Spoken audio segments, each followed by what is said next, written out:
오늘도 값없이 베풀어 주시는 주님의 끝없는 은혜를 누리며 승리하는 꿈밀의 모든 분들이 되기를 소망합니다.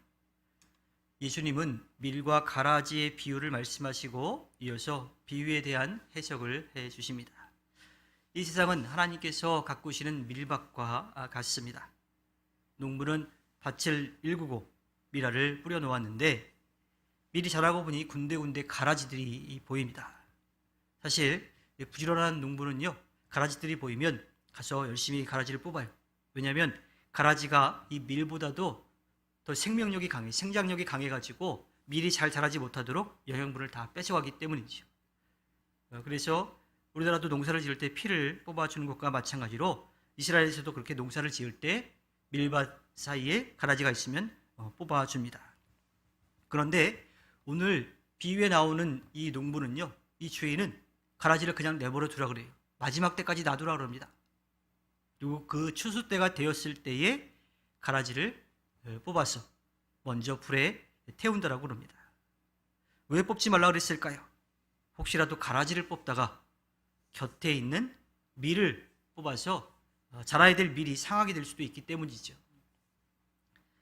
이어서 예수님은 이 겨자씨의 비유와 누룩의 비유를 또 말씀해 주십니다. 그것을 통해서 하늘나라의 비밀을 전해 주시는데, 이 겨자씨는 당시 유대인들이 볼 수 있는 씨앗 중에서 가장 작은 씨앗이었던 거죠.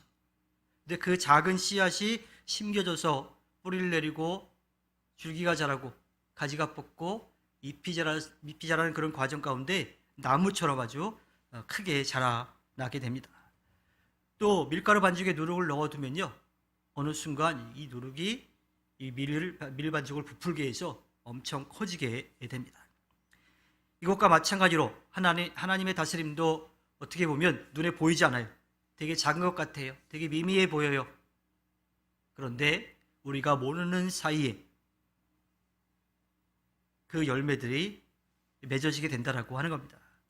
눈에 보이지 않는 것 같고 아주 작은 것 같지만 천천히, 우리나라의 시나브로라고 하는 말처럼 천천히 조금씩 그것이 커져서 그 힘에 의해서 놀라운 변화를 만들어낸다라고 하는 거죠. 바로 하늘나라가 그렇다라고 예수님은 말씀해 주십니다.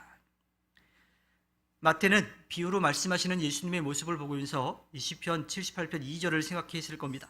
그 모습은 마치 하나님께서 입을 열어서 그동안 감추어온 비밀을 다 쏟아내는 것과 같이 그렇게 느껴졌던 거죠.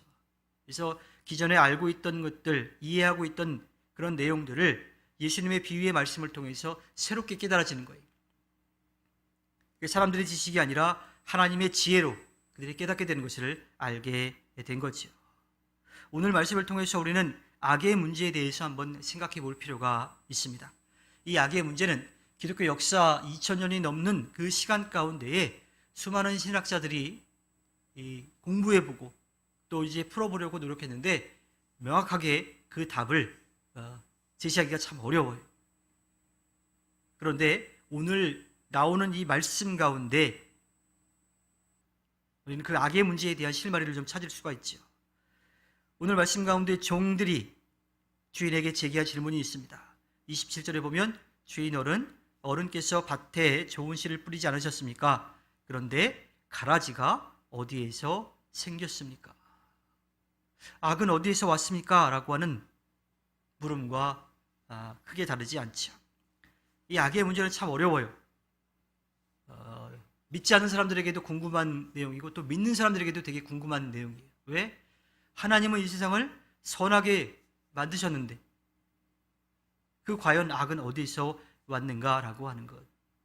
김인수 목사님도 오셔가지고 그런 이야기를 좀 잠깐 들려주셨는데 우리에게 이 선택사항이라고 하는 것이 있기 때문에 그래요. 우리가 어떤 것을 선택하느냐, 즉 하나님의 뜻을 따를 것이냐 그러지 않는 것이냐에 따라서 이 선과 악이 구분이 되는 거지요. 특별히 오늘 말씀 가운데 원수가 와서 가라지를 뿌리고 갔다라고 이야기하고 있어요. 그러니까 악이라고 하는 것은 하나님의 선함에서 오는 것이 아니라 선의 부재라고 하는 것, 선하지 않는 것에서 온다라고 이야기할 수 있고요. 또 하나님을 등지고 떠난 이 사탄이, 그 사탄이 사람들을 유혹해서 넘어뜨렸을 때 그곳에 넘어갔을 때에 생겨난 것이라는 것을 우리가 알 수가 있지요. 또한 하나님께서는 왜 그 악을 그대로 두시는가라고 하는 그런 궁금증도 생기기도 합니다. 그런데 오늘 밀과 가라지의 비유를 통해서 우리는 조금 알 수가 있지요. 악은 하나님에게서 나온 것이 아니라 사탄에게서 나온 것이고요. 하나님께서는 마지막 날까지 그 악이라고 하는 것을 그냥 허용해 주신다라고 하는 거예요. 따라서 우리가 이 땅을 살아가면서 해야 될 일은요, 악을 없애려고 하는 것이 아니라 그 악이 존재하는 상황 가운데 어떻게 의롭게 그 선을 지키며 살아갈 것인가, 거기에 우리의 관심이 있어야 되고 또 우리의 열심이 있어야 합니다. 여기서 한 걸음 더 나아가서 우리는 우리 스스로에게 던져 보아야 될 질문이 있습니다. 왜 하나님은 모든 악과 악인들을 당장 제거하지 않으시는가? 우리 자신을 한번 살펴보는 거지. 만약에 하나님이 악을 바로 심판하신다면 나는 과연 이 땅에서 존재할 수 있는가? 밀과 가라지는 처음부터 종류가 달라요. 그 중간에 바뀌지 않습니다. 마지막에 열매가 맺어지면 알 수가 있어요.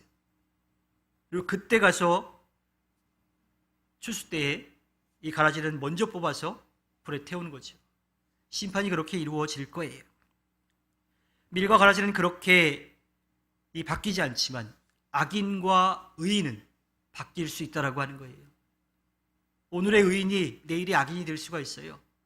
오늘의 악인이 내일의 의인이 될 수가 있는 거죠. 하나님은 오늘의 악인이 내일의 의인이 될 것을 기대하시는 거예요. 그것을 기다리시는 거죠. 악인들을 당장 제거하지 않는다는 사실은 하나님의 우유부단한 성격을 이야기하는 것이 아니라 한 사람이라도 더 구원받기를 기다리시는 하나님의 마음인 거지요. 이것을 어떠한 사람은 사랑의 미련이라고 그렇게 표현하기도 합니다. 하나님은 한 사람이라도, 아니 이 땅에 존재하는 모든 사람이 다 구원받기를 기다리시는 분이십니다. 그래서 우리가 해야 될 일은 우리 스스로도 의로운 삶을 살기 위해서 애써야 하지만 그 복음을 전하는 삶을 살아야 합니다. 하나님께서 원하시는 것이, 우리에게 기대하시는 것이 바로 그것입니다. 주님께서 허락해 주신 오늘 하루를 살아갈 때에 가라지가 되지 않기 위해서 우리가 애써야 하고요. 또한 아직 여전히 악의 문제 가운데 그 사탄의 유혹에 넘어가 있는 그들도 가라지에서 이 밀로 열매 맺는 존재로, 의인으로 바뀔 수 있도록 힘써서 주님께 기쁨을 드리는 꿈밀의 모든 분들이 되기를 주님의 이름으로 부탁드립니다. 기도하겠습니다.